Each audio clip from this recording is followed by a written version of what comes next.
Hi, I really need to talk to you about the death penalty, or capital punishment, if you want to call it that, which I think is a euphemistic expression that is unnecessary. It's the death penalty. I have actually given this a lot of thought for decades of my life, and I have listened to people from both sides of the argument, and I've done some research on it, although admittedly I haven't done a huge amount of research on it. And there are reasons why you should and why you shouldn't. I'm going to start with some of the reasons why the death penalty perhaps should not be allowed.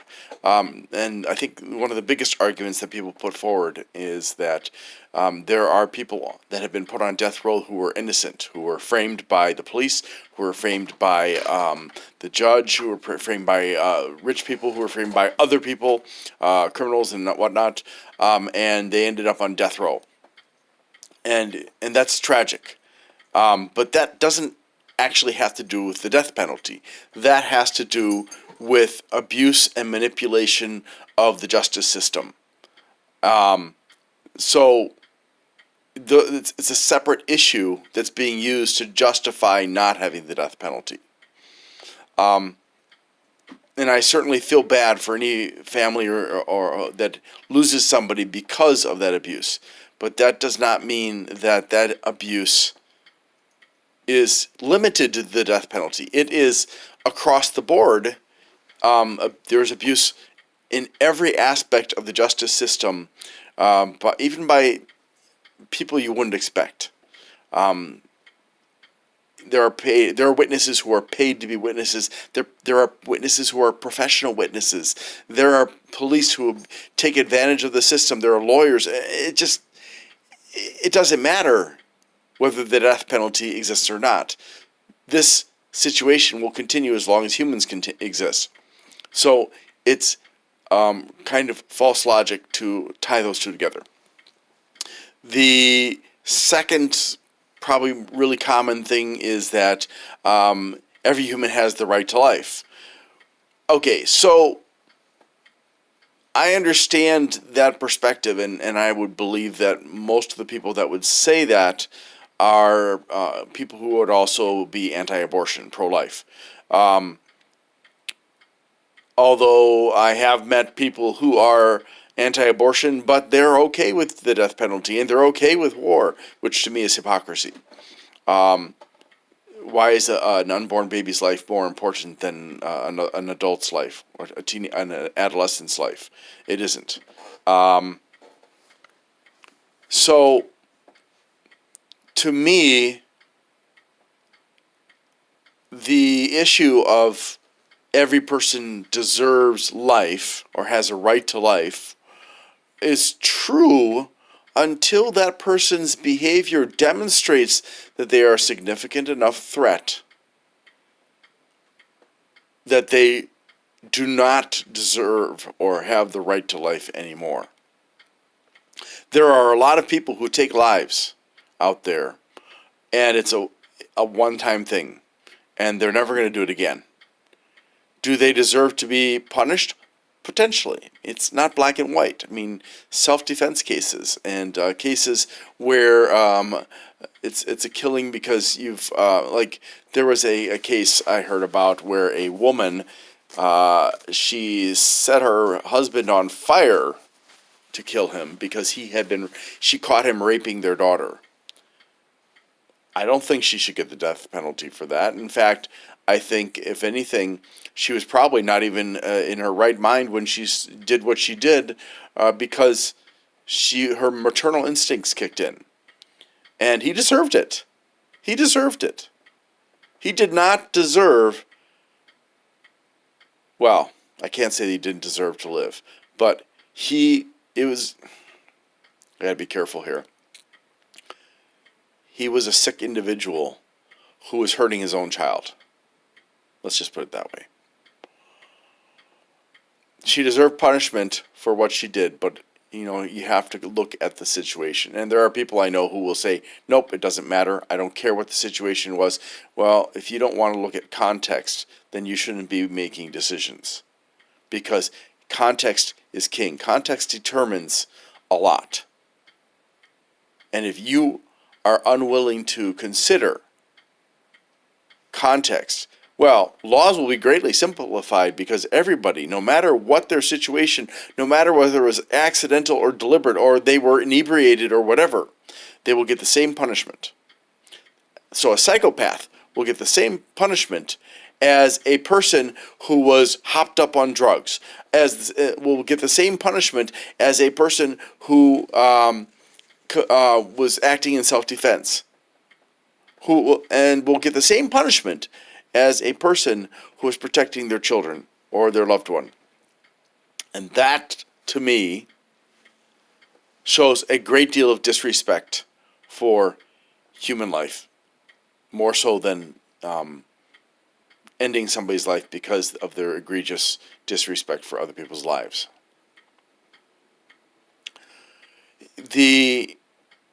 There are other arguments, but I think those are probably the two largest ones. I'm not going to address religious arguments, simply because religious arguments are based on religion, and we live in a country that is not one religion. It is many religions, and therefore no religious group has the right to force their religious beliefs on everybody else.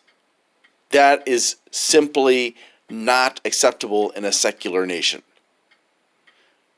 If you don't agree with that, well, you're welcome to go ahead and move somewhere else where it's your religion and everybody feels the same way as you, but you're not. You're in America. So, you know what? Suck it up. Accept it. So, also, and I see sometimes the worst abuse of people comes from people who are religious. In cases of abortion, in cases of incest, in cases of rape, in cases of sexuality and gender, some of the most unpleasant, the nastiest, inconsiderate, and even evil people that I have ever observed are the religious people who are shoving their religion down somebody's throat so violently that some people are even killed in these cases because of religion. And this, to me, is egregiously wrong and in flagrant violation of the laws of most religions. Whew. Yeah, see, I didn't even want to talk about that, but okay, I'm stopping myself because I feel very passionately about that. All right, so some of the reasons that people usually choose to talk about when it comes to the death penalty include things like, well, this person killed somebody, so they don't deserve their life. They have to pay for that person's life with their life.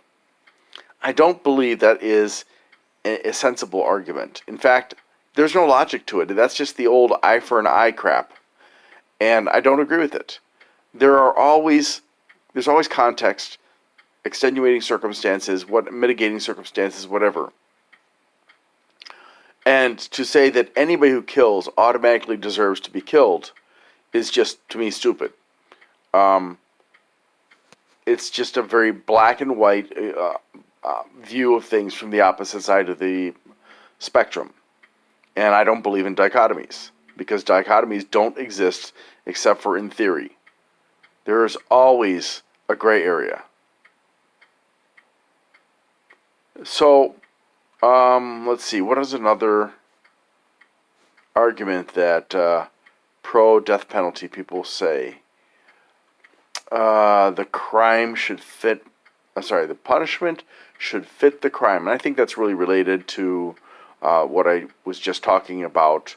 But I think in that case, it's more of a matter of they're actually looking at context. So it doesn't work the same way. And I think that because that does look at context, it is an excellent choice. Another argument is that people on death row spend many, many years on death row, in jail, in prison, going through the appeals process. Now, a lot of things about our justice system and our so-called rehabilitation system are broken. And one of them is the length of time that somebody who is on death row will sit on death row while they're appealing. And, of course, obviously what I mentioned before about people who are innocent being on death row. So,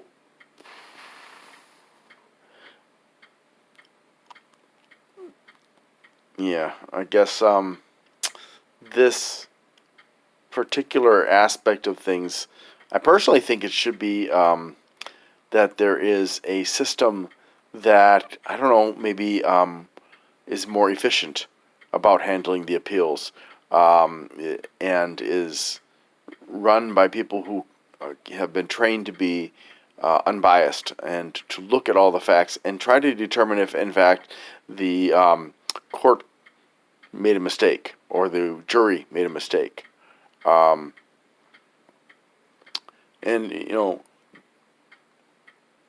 I don't know if that's ever going to happen, but I think it should happen.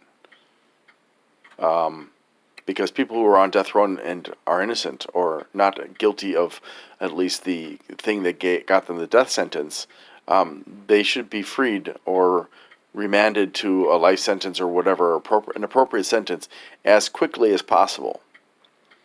Yeah,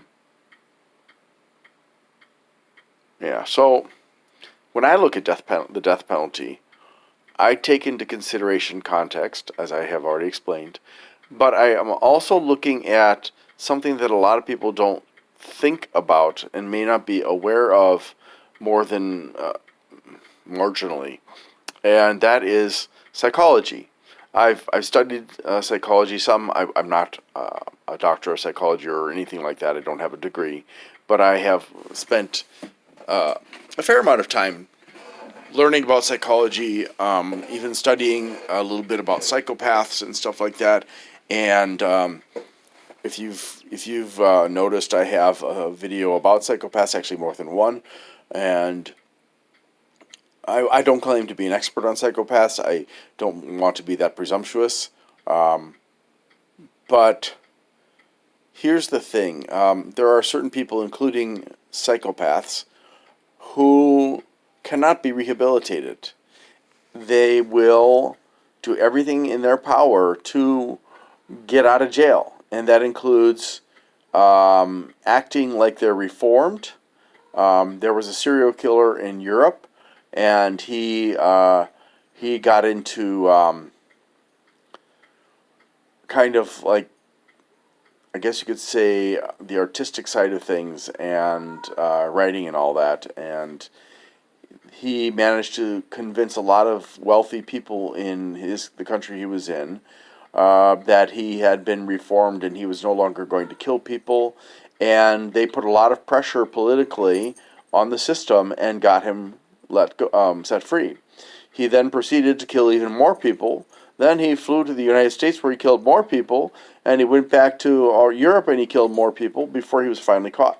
So there are people like that, the serial killers and psychopaths and certain other types of people who will either because of, and this is generally because of mental illness or biological damage or whatever, these people will not stop and they will manipulate anybody to continue what they're doing. And so in cases like that, I do believe that the death penalty is necessary. There are also people out there, both psychopaths and regular people, who, because of punishment, like the death penalty and other things, or just the idea of going to prison, these people don't commit the crimes that they want to commit or are thinking about committing. Because, I mean, I don't commit those crimes because I definitely do not want to go to prison. So, I keep my nose clean. And I know that there are a lot of people out there. I read the blog of one particular psychopath, and he said, well, I don't do these things, and it's because I'm so scared of going to prison. And it's understandable. Prison is, by itself, the way it's currently organized, is both a terrifying prospect, but it's also a it's also a broken system that turns minor criminals into hardened ones. But yeah, just the prospect of going to prison scares a lot of people. So a lot of people don't have a desire to commit the crimes.